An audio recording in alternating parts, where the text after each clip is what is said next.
what are your tips for maintaining good communication within organizations during Corona?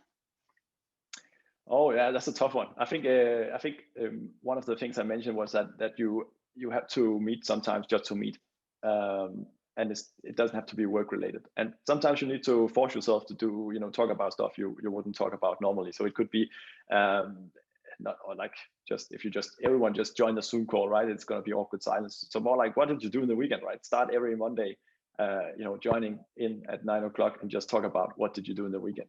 Something like that, just to facilitate that you can actually talk to people, because then the work communication will go a lot smoother. And then basically right now we are calling each other all the time. So if you have a question, just call.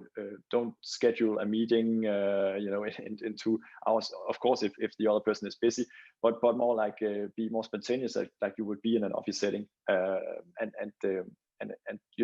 we have a Slack, and we write when we are away from 30 minutes, or we write when we wake up, and already it's like good morning. Everyone writes good morning, and some people write if they're when they're done in the workday. So it's just like keep the communication also on the tiny stuff at a high level. Then it makes everything else go a lot more smoothly. Yeah. And again, I can add to this. So we have like a daily huddle every day at 9:30. And I think that's, for my part, I think that's very nice, because I can see a lot of people being like, okay, they are up, but they are like still in the pajamas, and they are not like they have not showered and so on. So for my part, it's so nice that I know that I need to be presentable at 9:30, no matter what. And also because like in my job, I also have a lot of external communication, of course. So I need to be like I can come in with like messy hair and so on.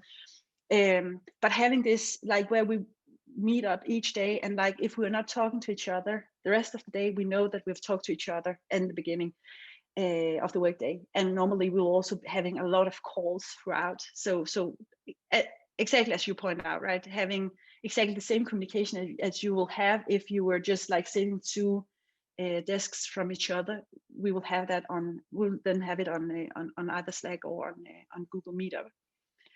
So that's definitely the same here. Yeah, and prioritize to also be available maybe at the same hours. I in one of the startups I was in, it was basically expected you were at the office from 9 to 5, and that worked quite badly. I would say it's just like I don't think that. I think that might be a bit old school, but I think just like having sort of like just when you write good morning, you're available, and then you write when you're not available. Just having prioritizing this and communicating it, that I think that helps a lot as well.